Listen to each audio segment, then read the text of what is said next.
오늘 우리에게 주시는 하나님의 말씀은 신약성경 요한복음 15장 1절로 8절 말씀입니다.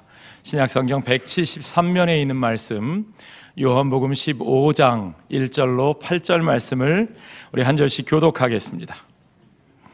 나는 참 포도나무요 내 아버지는 농부라.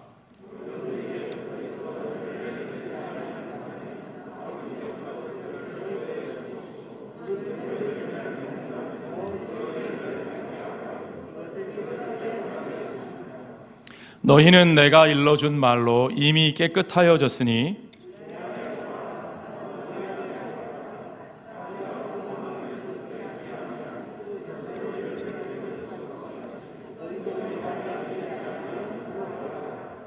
나는 포도나무요 너희는 가지라.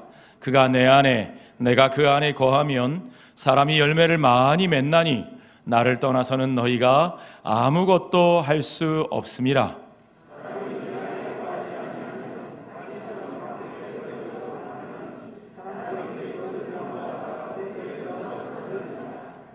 너희가 내 안에 거하고 내 말이 너희 안에 거하면 무엇이든지 원하는 대로 구하라. 그리하면 이루리라. 너희가 열매를 많이 맺으면 내 아버지께서 영광을 받으실 것이요 너희는 내 제자가 되리라. 아멘. 부산에 제가 20년 만에 돌아와서요, 지난 가을에 제가 제일 많이 한 얘기가 뭐냐면, 언제 단풍이 되는 거지? 가을이 너무 늦게 오는 거예요. 제가 생각할 때는 단풍이 무르익을 때가 됐는데 아직도 안 들었네. 그러더니 단풍이 이제 조금 드는가 싶었는데 벌써 낙엽이 다 떨어지고요. 그리고 11월 달이 가서야 낙엽이 떨어지더니 이제 12월이 되니까 그 낙엽마저 온데간데 사라지고 앙상하게 마른 나무가지만 남았습니다. 가을이 올 것 같지 않더니 짧게 지나가고 겨울인가? 겨울이 왔나? 아직 가을 아닌가 싶었는데 겨울이라고, 저 윗지방에서는 벌써 눈이 왔다고 그러더라고요. 어쨌든 겨울이 왔습니다. 겨울이 오니까 나뭇가지들이 제법 앙상하게 마르고 거기에 찬바람이 부니까 나무가 추울 것 같은 생각도 들었어요. 야, 나무들이 힘들겠다. 그런데 나무들이 힘든 건요, 아직 멀었습니다. 봄철이 돼야, 새봄이 와야 싹이 트고 거기에 꽃이 피고 할 텐데, 싹이 트고 꽃이 피기 전에 먼저 나무들이 당하는 고난이 있습니다. 그게 뭔 줄 아세요? 가지치기입니다. 봄이 돼서 싹이 트고 꽃이 피기 전에 나무들은 가지치기를 당합니다. 그게 나무를 위한 거죠.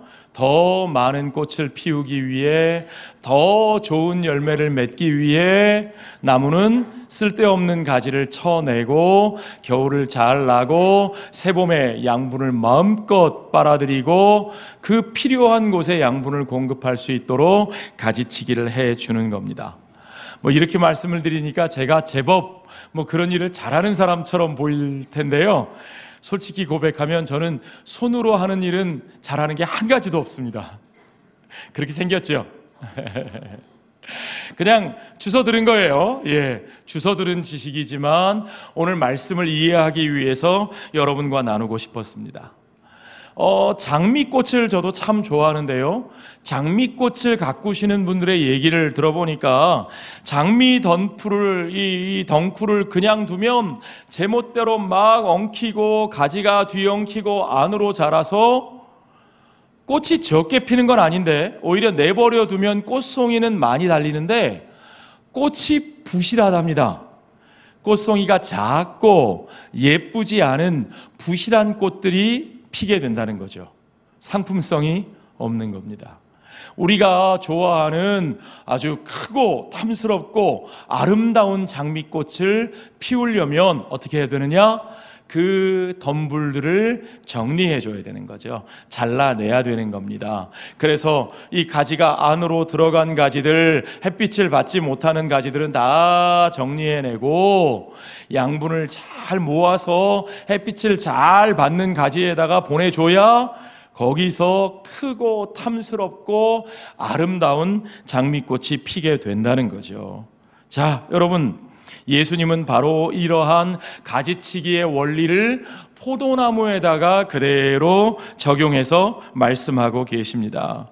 포도나무도 여러분 포도라고 다 같은 포도가 아닙니다. 어떤 포도에서는 잘잘하고 그저 먹으면 시큼하기만 하고 맛없는, 상품성이 없는 그런 포도, 들포도가 맺히는 그런 포도가 있습니다.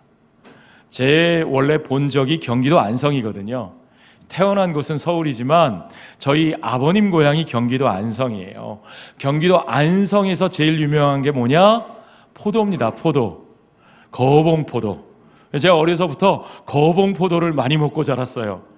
한국에 돌아올 때 제가 한국에 가면 거봉포도를 많이 먹을 수 있겠다 잔뜩 기대를 하고 왔더니 웬걸요? 요새는 거봉이 아니라 샤인머스켓? 그런 포도만 요새는 또 많이 드시더라고요. 근데 제 입맛에는 거봉이 더 맛있어요. 그 탐스러운 이만한 포도알이 이만하죠. 거봉포도. 그 포도가 맺히려면 그것도 포도송이의 에너지를 모아줘야 되는 겁니다. 그냥 내버려두면 포도나무가 그냥 막 가지가 뻗쳐가고 포도도 덩쿨이죠. 덩쿨이 막 자라기는 하는데 거기서 맺히는 열매가 탐스럽지도 않고 먹을만하지도 않은 그런 것이 맺히게 되는 거죠. 예수님이 어떻게 이렇게 농사일을 잘 하실까요? 예수님 농사 얘기를 참 많이 하셔요. 씨 뿌리는 비유 얘기도 하시고 밭에 가라지 비유도 드시고, 그렇죠? 사실 예수님의 생업은 농사가 아니라 목수셨는데 혹시 예수님도 저처럼 주워 들으신 얘기로 아는 척 하시는 건 아니었을까요? 아니었던 것 같아요. 예수님의 얘기를 들어보면 대충 말씀하시는 게 아니에요. 얼마나 실제적이고 얼마나 자세히 말씀을 하시는지요. 그 가지치기의 목적과 원리를 정확하게 말씀하고 계십니다. 오늘 본문의 2절을 보십시오. 같이 볼까요? 무릇 내게 붙어 있어 열매를 맺지 아니하는 가지는 아버지께서 그것을 어떻게 하신다고요? 제거해버리고, 가지를 전혀 맺지 않는 가지는, 열매를 전혀 맺지 않는 가지는 제거해버리신대요. 무릇 열매를 맺는 가지는 더 열매를 맺게 하려 하여 그것을 어떻게 하신다고요? 깨끗하게 하신대요. 이 깨끗하게 하신다는 말이 뭡니까? 정원사가 가지를 손질하는 것처럼, 그렇죠? 농부 되신 아버지께서 그 가지를 정리하고 손질하신다는 겁니다. 그 가지는 어디에 있는 가지예요? 참 포도나무이신 예수님께 붙어있는 가지요. 그러니까 예수님은 자신을 농부라고 하지 아니하시고 자신은 포도나무라. 농부는 누구시라? 아버지 하나님이시고 우리는 그 포도나무에 붙어있는 가지인데 그 붙어있는 가지가 열매를 더 풍성하게 맺게 하시기 위해서 누가요? 아버지 하나님께서 그 가지들을 손질하고 깨끗하게 하신다는 말씀입니다. 자, 오늘 성경은요, 가지치기 하시는, 손질하는 것을 가지고 깨끗하게 하신다라고 표현하고 있어요. 깨끗하게 하심. 그리스도 안에 있는 자들, 그리스도께 붙어있는 자들은 그리스도의 십자가의 구속의 은혜로 말미암아 죄 사함을 받고 하나님 앞에서 깨끗하심을 받고 그 깨끗한 삶 가운데 성령이 임하시고 성령이 그 가운데 거하심으로 말미암아 그를 통하여 역사하여서 성령의 열매를 맺게 하시는 것을 우리가 믿습니다. 아멘. 그렇습니다. 주님은 그리하여 그의 제자들이 깨끗하게 되었다고. 오늘 3절에 보니까 너희는 내가 일러준 무엇으로? 말로, 주님의 말씀으로 이미 깨끗하여졌다고 말씀하고 계십니다. 자, 예수님은 이 말씀을 하시면서 자기 십자가를 지고 주님을 따르라고 그들을 부르셨죠. 자, 이제 주님을 따르는 그들, 주님께 붙은 그들, 다른 곳에서는 접붙임되었다라는 말도 쓰시는데 주님께 그렇게 접붙임되어 참 포도나무이신 주님의 가지로 살게 된 우리들에게는 이제 정원사이신, 농부이신 하나님께서 우리의 삶을 손질하는 거죠. 정원사의 가위가 그 가지에 다가올 때 두렵겠지요? 아프겠지요? 그러나 그 가위가 우리들을 손질해내야 하는 겁니다. 우리의 이기적인 목적을 잘라내고, 우리의 이기적인 욕망을 잘라내고, 우리의 쓸데없는 욕심들을 잘라내고, 우리의 잘못된 자아를 잘라내고, 그것들을 잘라내야 우리가 열매를 맺게 되는 겁니다. 그래야 우리의 삶이 생명의 열매로 풍성해지는 거죠. 자, 여러분, 하나님은 이 땅에 포도나무를 심으셨습니다. 하나님은 이 땅에 하나님의 통치와 하나님 나라의 열매를 맺기 위해서 포도나무를 심으셨습니다. 구약 성경에 보면 이 포도나무는 이스라엘을 상징하는 것이죠. 하나님은 애굽에서 한 포도나무를 가져다가 약속의 땅에 심으셨다고 시편 80편 8절에 보니까 그렇게 말씀하셨어요. 주께서 한 포도나무를 애굽에서 가져다가 민족들을 쫓아내시고 그것을 심으셨나이다. 이스라엘은 이것을 예배 시간에 노래로 불렀어요. 그러니까 자신들이 하나님이 심으신 포도나무라는 것을 너무나 잘 알고 있었죠. 그런데 이 포도나무가 어떻게 됐습니까? 짐승들에게 짓밟혔고 다 회파되어서 이제는 회복이 필요한 상황이 되었습니다. 이스라엘의 포도원은 제대로 된 하나님이 바라신 극상품 포도가 아니라 정말 먹을 수 없는 들포도를 맺게 되었다고 이사야 5장에서 선지자가 말하고 있습니다. 자, 이제 그 들포도나무, 그러면서도 자신들은 하나님이 심으신 포도나무라고 자랑스러워하기만 했던 그들 앞에 이제 예수 그리스도께서 성육신 하신 하나님의 아들이 그들 앞에 오셔서 내가 바로 참 포도나무라고 말씀하고 계신 거죠. 자, 이 말씀은 곧 무슨 말씀이냐? 예수님께서 나를 참 포도나무라고 말씀하신 것은요, 여러분, 하나님이 이 땅에 심으신 포도나무가 누구라고 말씀드렸습니까? 이스라엘이라고 말씀드렸죠. 그런데 예수님이 내가 참 포도나무다라고 말씀하셨다면 이 말씀은 곧 예수님은 참 이스라엘이시다. 누가 하나님의 이스라엘이냐? 누가 참 이스라엘이냐? 참 이스라엘의 기반이 되시는, 뿌리가 되시는 그분이 누구시냐? 그분이 바로 예수 그리스도 자신이라는 겁니다. 그러므로 이제 주님은 분명하게 말씀하십니다. 이제까지 하나님의 백성이라고 자신들의 혈통을 내세워 우리만 하나님의 백성이라고 말했던 그들이, 너희가 하나님의 참 이스라엘이 아니요, 하나님의 참 포도나무로 이 땅에 오신 예수 그리스도 안에 있는 그분의 말씀 안에서 그분의 생명을 받고 그분께 접붙임된 예수의 제자들, 하나님의 교회가, 그들이 바로 하나님의 백성 참 이스라엘이라고 주님은 이 비유를 통해 말씀하고 계시는 것이죠. 아멘입니까, 여러분? 그렇습니다. 오직 예수님이 참 포도나무가 되십니다. 그분이 참 이스라엘이십니다. 그가 하나님의 아들이시고 하나님의 나라는 오직 그분을 통하여 저와 여러분 가운데, 우리 가운데 이루어지는 것을 믿습니다. 주님이 그러므로 우리에게 원하시는 것은 오직 그분 안에 거하라는 말씀이십니다. 오직 우리는 그분 안에 붙어 있어야 열매를 맺을 수 있습니다. 그분으로 말미암지 않고는 누구도 하나님 나라의 열매를 맺을 수 없습니다. 그래서 4절에서 주님이 말씀하시지요. 내 안에 거하라. 나도 너희 안에 거하리라. 가지가 포도나무에 붙어 있지 아니하면 스스로 열매를 맺을 수 없음 같이 너희도 내 안에 있지 아니하면 그러하리라. 무슨 말씀입니까? 주님 안에 있지 아니하면 하나님이 원하시는 열매를 맺을 수 없다. 그리스도 안에 있지 아니한 자, 그리스도의 길을 따르지 아니하는 자는 그가 아무리 많은 것들을 자랑하더라도, 그의 혈통을 자랑하고 그들이 세운 성전을 자랑하고 그들이 가지고 있는 전통을 자랑할지라도 그것이 하나님이 원하시는 열매가 아니라는 거죠. 오직 하나님이 원하시는 열매는 누구 안에서 맺을 수 있습니까? 그리스도 안에서만 맺을 수 있습니다. 왜 그렇습니까? 하나님이 이 땅에 그의 백성들을 심으실 때에 그들을 통해서 원하셨던 것이 무엇입니까?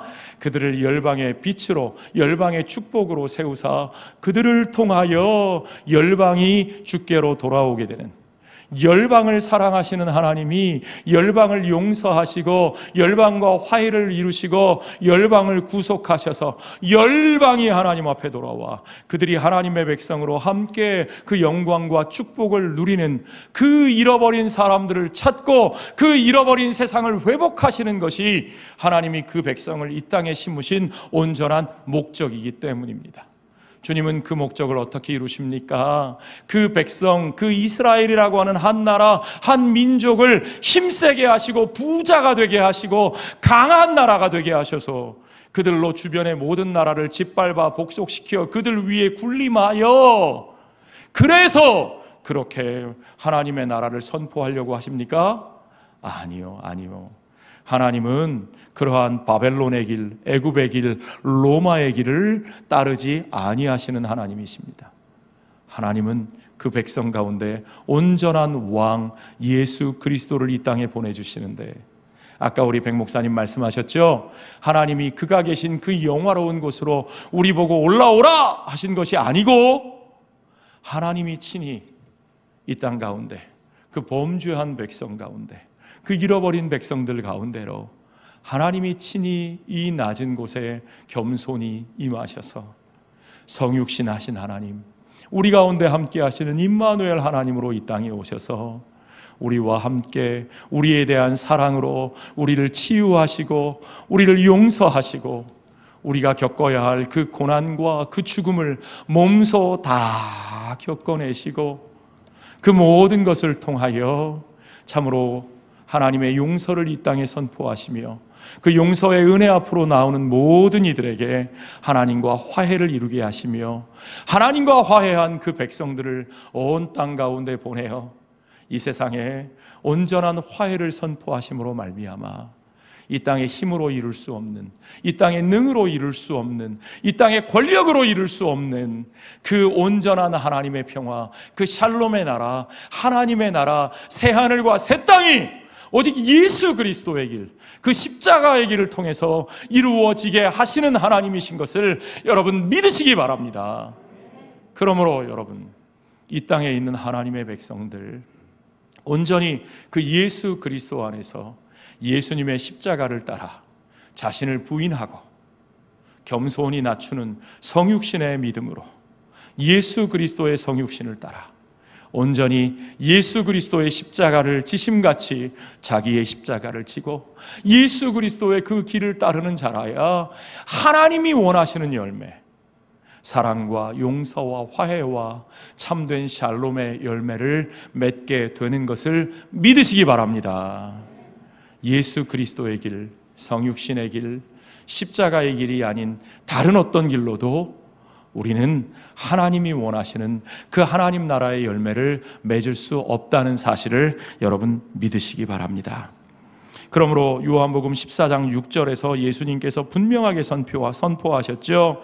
예수께서 이르시되 내가 곧 길이요 진리요 생명이니 나로 말미암지 않고는 아버지께로 올 자가 없느니라. 아멘. 그렇습니다. 오직 예수님만이 길이요 진리요 생명이십니다. 예수님의 이 길이 아닌 다른 어떤 길로도 우리에게는 소망이 없고, 그 어떤 길로 걸어갈지라도 우리가 아무리 에너지와 노력을 쏟아부을지라도 그것으로는 우리는 아무런 열매를 맺을 수 없습니다. 우리가 알아야 할 분명한 진리는 모든 열매는 그리스도와의 관계의 결과라는 겁니다. 우리가 노력해서 우리가 열심히 뭘 해서 얻어지는 결과가 아닙니다. 그러므로 우리에게 가장 중요한 것은 요한복음 14장 20절 말씀처럼 그날에는 내가 아버지 안에 너희가 내 안에 내가 너희 안에 있는 것을 너희가 알리라 말씀하신 것과 같이 우리가 오직 주님 안에 있을 때만 열매를 맺을 수 있습니다. 그래서 오늘 본문 5절에서도 주님은 분명하게 말씀하시지요. 나는 포도나무요 너희는 가지라. 그가 내 안에 내가 그 안에 거하면 사람이 열매를 많이 맺나니 나를 떠나서는 너희가 아무것도 할 수 없습니다. 아멘. 여러분 따라해 보십시오. 주님을 떠나서는 우리가 아무것도 할 수 없다. 한 번 더 따라해 보시지요. 주님을 떠나 맺는 우리가 하는 일들은 아무 소용없는 일이다. 아멘입니까? 그렇습니다. 여러분, 주님 안에 있지 않고 주님의 방법을 따르지 않는 자들이 자기들의 목적과 야망을 위해서 무언가 열심히 해서 무언가 대단한 것을 만들어 놓았어도 그것은 주님이 원하시는 열매가 아니라는 겁니다. 그렇게 우리의 열심과 우리의 야망으로 우리의 목적과 우리의 방법으로 만들어 놓은 것들이 어떻게 되는지 주님이 뭐라고 말씀하셨습니까? 6절에 보십시오. 사람이 내 안에 거하지 아니하면 가지처럼 밖에 버려져 마르나니 사람들이 그것을 모아다가 어떻게 한다고요? 불에 던져 사르느니라. 주님과 상관없이 주님의 방법으로가 아니고 주님의 길을 따르지 않는 채로 우리의 자아와 우리의 욕심과 우리의 욕망을 위해 우리가 만들어 놓은 그 모든 것들은 아무리 대단해 보이고 아무리 화려하고 아무리 크고 아무리 많은 사람들이 모여 있어도 그건 그저 마른 가지 밖에 버리고 불 속으로 들어가 타버려 없어질 가지에 불과하다는 사실을 여러분 믿으시기 바랍니다. 그러므로 그런 가지의 무성함을 부러워하지 마십시오. 우리는 그런 것을 목표로 하지 않습니다. 온전히 주님 안에서 주님이 원하시는 그 성육신적인 교회, 온전히 주님이 걸어가신 그 십자가의 열매, 그 사랑과 용서와 화해와 그 희생과 섬김과 낮아짐으로 온전히 세상을 향한, 온전히 잃어버린 영혼을 향한 우리 하나님의 사랑을 드러내고 그 사랑으로 열매 맺는 것만이 온전히 우리의 삶에, 우리 교회 공동체에, 우리 하나님 나라에 귀하고 가치 있는 열매가 될 줄을 여러분 믿으시기 바랍니다. 마지막으로, 그러면 우리는 어떻게 그분 안에 머물 수 있는가? 이것이 중요하죠. 무엇보다도 여러분, 가지는 혼자서 열매 맺을 수 없다는 사실을 기억하셔야 합니다. 자, 여러분, 우리는 예수님 안에 붙어 있어야 하는데 성경은 예수 그리스도의 몸이 무엇이냐? 그것이 바로 교회라고 말씀하십니다. 이 땅에 세우신 교회, 이 땅에 성령으로 말미암아 세워진 교회, 그 교회가 그리스도의 몸이고 우리들은 그 그리스도의 몸의 지체들이라고 말씀하고 계십니다. 그러므로 여러분, 그리스도가 참 포도나무시고 그 그리스도의 몸이 이 땅에 교회로 세워져 있다면 그 그리스도께 붙어있는 가지인 우리들은 브랜치, 그 몸의 가지이자 그 몸의 지체, 얼겐이라는 사실을 여러분 늘 이해하셔야 됩니다. 그러니까 여러분, 몸이 있는데 팔이 내가 손이라고 생각해 보세요. 내가 손인데 내 몸이 좀 둔한 것 같아, 느린 것 같아, 뭐가 마음에 안 들어요. 그래서 내 손이 먼저 이 몸으로부터 떨어져서 저 멀리 달려나가면 이 손이 뭔가를 할 수 있습니까? 그럴 수 없어요. 내가 발인데 내 몸이 왜 이렇게 굶겨? 아이고, 저 배 나오고 엉덩이에 살이 붙어가지고 그냥 아이고 내 발은 저기 나는 발인 나는 이미 저 앞에 뛰어가고 싶은데 저 BIFC까지 뛰어갔는데 아 이놈의 몸뚱아리는 저 동천 옆에서 아직도 이렇게 막 그러니까 나 발은 난 저기 BIFC 지나서 빨리 서면 저 거리 화려한 거리로 내가 먼저 달려갈 거야. 너 몸은 거기 있어. 나 혼자 달려갈 거야. 혼자 달려가면 가집니까? 그럴 수 없습니다. 손과 발은 어디에 붙어 있어야 돼요? 몸에 붙어 있어야 되는 겁니다. 몸 되신 우리 주 예수 그리스도, 예수 그리스도의 몸인 교회, 교회 공동체와 함께 날마다 그리스도의 말씀을 먹고 날마다 성령의 충만함을 받고 함께 마음 모아 기도하면서 그리스도의 손과 발로 우리가 온전히 쓰임받도록 온 몸이 함께 연합하여 함께 나아가야 하는 것을 여러분 믿으시기 바랍니다. 그렇게 우리가 함께 나아갈 때 요한복음 14장 13절에 보면 주님은 우리에게 이와 같이 말씀하십니다. 너희가 내 이름으로 무엇을 구하든지 내가 행하리니. 누가 행하신다고요? 주님이 행하신다고요. 여러분, 우리가 행하는 모든 것들은 내가 행하는 거예요? 주님이 행하시는 거예요? 주님이 행하시는 겁니다. 손이 일하면 손이 일하는 것 같고 발이 일하면 발이 일하는 것처럼 느끼지만, 그래서 어떤 사람은 맨날 나만 일해, 맨날 나만 일해 그렇게 생각할 수 있지만, 사실은 누가 일하는 거예요? 주님이 일하시는 거예요. 주님이 일하시면 손과 발이 일할 수 있습니까? 일할 수 없습니다. 이는 아버지로 하여금 아들로 말미암아 영광을 받으시게 하려 함이라. 내 이름으로 무엇이든지 내게 구하면 내가 행하리라. 여러분, 이것이 중요합니다. 주님의 이름으로 행하는 자가 되는 것. 우리가 주님 안에 있고 주님의 말씀이 우리 안에 있고 주님이 내 안에 거하셔서 우리 안에 계신 주님의 영이 우리를 통하여 역사하시는 그 놀라운 일, 그것이 참 포도나무이신 주님과 가지된 우리 속에서, 그 관계 속에서 이루어지는 가장 복된 열매로 맺히는 것을 믿으시기 바랍니다. 어떤 분들은 여기에 무엇이든지에 꽂혀요. 무엇이든지 구하면 행하신대. 그러니까 수지 맞았다. 내가 원하는 것 욕심껏 다 구해보자. 그런 얘기예요? 아니요. 여기서 포인트는 내 이름으로입니다. 내 이름으로 무엇이든지 구하면, 주님의 이름으로 구하는 자, 주님의 뜻을 구하는 자, 주님 안에서 살아가는 자, 주의 말씀과 함께 거하는 자, 주님께부터 참 포도나무이신 주님과 함께 그가 주시는 양분을 먹고 수분을 먹고 농부의 손길을 받아 나의 삶을 다듬어내며 나의 욕심을 잘라내고 나의 이기심을 잘라내고 나의 자존심을 잘라내고 온전히 주님이 맺으시는 그 아름다운 사랑과 용서와 화해와 평화의 열매, 그 구원의 열매, 그 생명의 열매를 맺는, 하나님 나라의 열매를 맺는 저와 여러분의 삶이 되시기를 주의 이름으로 축원합니다. 기도하겠습니다.